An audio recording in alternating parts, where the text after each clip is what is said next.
atas kesempatannya. Materi yang pertama itu mengenai bentuk kurva biaya jangka pendek, di mana pada layar terdapat bentuk dari kurva biaya total. Di mana untuk kurva biaya total ini ada 3 titik, yaitu kurva TFC, kurva TVC, dan kurva TC. Next. Jadi untuk kurva TFC, yaitu total fixed cost, kurva ini berbentuk horizontal menunjukkan bahwa biaya tetap tidak berubah walaupun jumlah produksi berubah. Tidak ada kenaikan atau penurunan dalam biaya tetap. Selanjutnya yaitu kurva TVC atau total variable cost. Kurva ini dimulai dari titik nol dan semakin menanjak seiring bertambahnya produksi. Hal ini menunjukkan bahwa biaya variabel meningkat seiring dengan bertambahnya produksi. Lalu kurva TC atau total cost. Kurva ini merupakan hasil penjumlahan dari TFC dan TVC, bentuknya menanjak dimulai dari titik yang sama dengan TFC tetapi kemudian meningkat seiring bertambahnya produksi. Sekian, saya kembalikan ke pemateri selanjutnya. Kurva biaya rata-rata. Yang bisa dilihat pada gambar tersebut terdapat ada ATC, AFC, dan AFC. Pada kurva AFC atau average fixed cost, kurva ini berbentuk menurun dari kiri atas ke kanan bawah. Hal ini disebabkan karena biaya tetap terbagi dari jumlah produksi yang semakin besar, sehingga semakin tinggi produksi, semakin kecil biaya tetap rata-rata.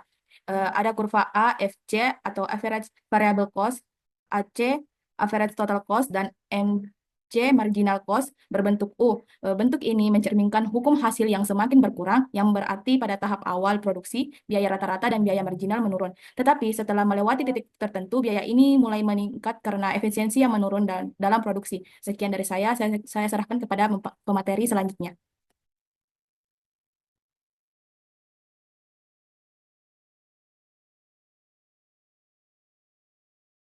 Baik, saya akan melanjutkan materinya. Materi yang ketiga itu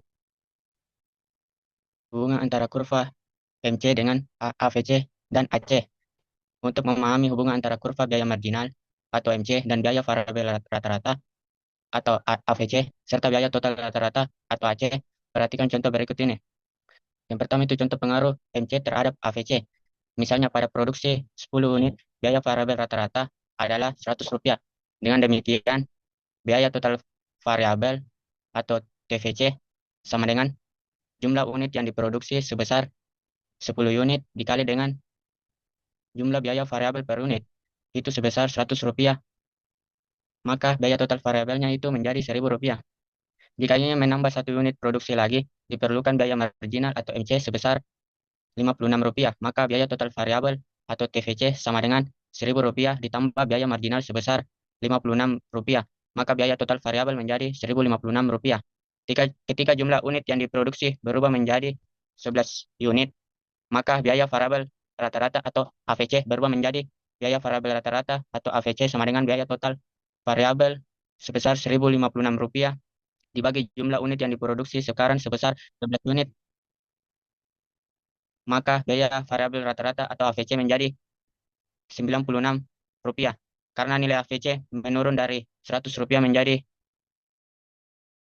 Rp96, ini menunjukkan bahwa biaya marginal lebih kecil dari biaya variabel rata-rata atau AVC, sehingga kurva AVC itu sedang menurun. Yang kedua itu implikasi hubungan antara MC dan AVC. Jika MC lebih kecil dari AVC, maka dalam kondisi ini kurva AVC sedang menurun. Artinya biaya marginal untuk memproduksi unit tambahan lebih rendah daripada biaya rata-rata yang ada, sehingga rata-rata variabel turun. Ini menunjukkan bahwa perusahaan dapat meningkatkan produksi tanpa meningkatkan biaya rata-rata secara signifikan. Sedangkan ketika MC lebih besar dari AVC, dalam situasi ini kurva AVC sedang meningkat. Biaya marginal lebih tinggi daripada biaya rata-rata, sehingga setiap unit tambah yang diproduksi akan meningkatkan rata-rata biaya variabel. Ini biasanya terjadi ketika perusahaan beroperasi di luar kapasitas optimalnya, di mana peningkatan produksi menyebabkan peningkatan signifikan dalam biaya. Itulah penjelasan dari saya. Untuk hubungan kurva FC dengan kurva AC akan dijelaskan oleh teman saya selanjutnya. Sekian dari saya. Saya akan melanjutkan materi hubungan kurva MC dengan kurva AC. Kurva MC juga memiliki hubungan yang sama dengan AC. Saat MC lebih kecil dari AC, kurva AC menurun, dan ketika MC lebih besar dari AC, kurva AC mulai naik. Sehingga kurva MC akan mendorong kurva AVC dan AC di titik terendah masing-masing. Ini menunjukkan bahwa ketika biaya marginal sama dengan biaya rata-rata mencapai titik terendah. Dengan demikian, hubungan antara kurva MC dengan kurva AVC dan AC dapat dilihat dari perubahan arah kurva. Kurva biaya rata-rata akan menurun jika biaya marginal lebih rendah dari biaya rata-rata dan sebaliknya. Terima kasih.